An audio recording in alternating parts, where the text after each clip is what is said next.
El Clasico, the most fervently contested fixture in Spanish football, steeped in politics, history, melodrama and severed pigs' heads.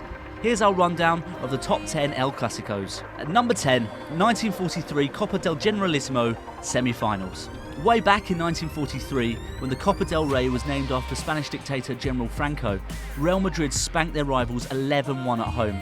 Astonishingly, this wasn't the defining story of the day. That also contained alleged police intimidation, Barcelona chairman Enric Piñaro being assaulted by Madrid fans, and Barcelona initially refusing to take the field for the second half due to Madrid's aggressive style of play.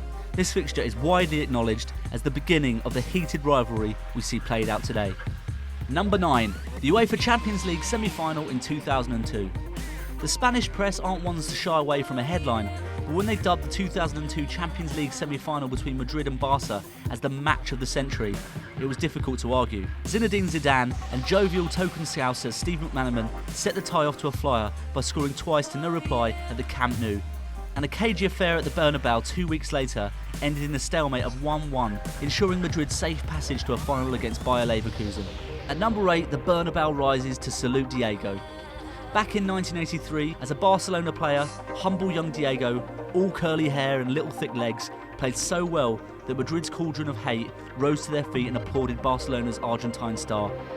At 7, the 5-0 in 2010. Back in 2010, when Pep Guardiola had hair and Jose Mourinho still had hope left in his eyes, a scintillating display from Guardiola's team in their prime left them branded the orgasm team by the press.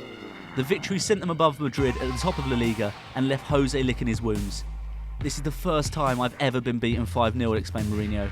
It's a historically bad result for us. At 6, the Copa del Rey final in 2014. Expensive signings and catastrophic flops are commonplace in Real Madrid's history, and if you don't believe us, you can ask poor old Jonathan Woodgate. In the Copa del Rey final of 2014, however, Gareth Bale, with the world at his feet and thousands of disgruntled Madrid fans on his back, ensured that he wouldn't be the last name on that list.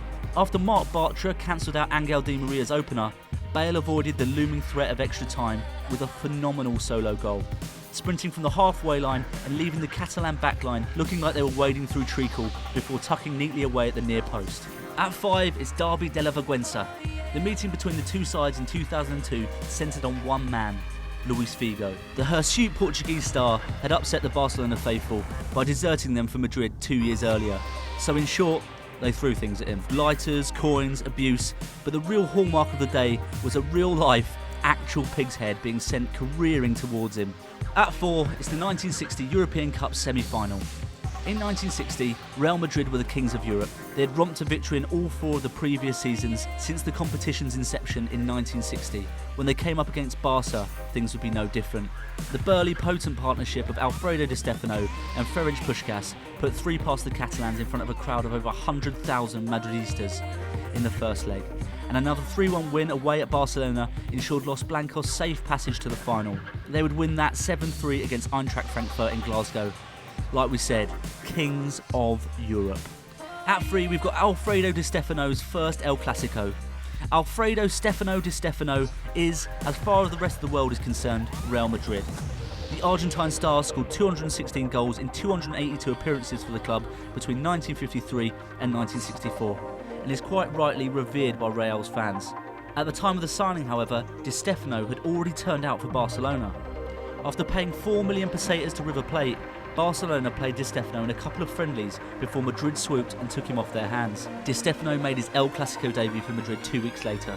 He scored 4 in a 5-0 victory. Ouch. At number 2, Jose Mourinho gouges Tito Villanova's eye. When the dust settles on Jose Mourinho's illustrious career as football's arch-villain, we will all remember when he gouged Tito Villanova's eye at the Spanish Super Cup final in 2011 and think, that was a bit mad. Fueled by Barcelona being really quite good at football and Marcelo's foul on Barcelona's Cesc Fabregas, a semi-brawl broke out between the two warring factions. In the melee, Mourinho approaches Villanova, pushes his finger deep into his eye socket and then wanders away like Kevin Spacey at the end of The Usual Suspects. Bizarre, highly uncalled for and wonderfully El Clasico. At number 1, Ronaldinho dazzles in Madrid. Ronaldinho's unpicking of Madrid in 2005 stands alone as a moment of pure footballing excellence. Showing typical flamboyance, grace and poise, the buck-toothed Brazilian led Barcelona to a 3-0 victory, that drew a standing ovation from the Santiago Bernabeu. That was Copa 90's top 10 El Clasico moments. Did we miss any? Let us know in the comments below, and don't forget to like and subscribe to Copa 90.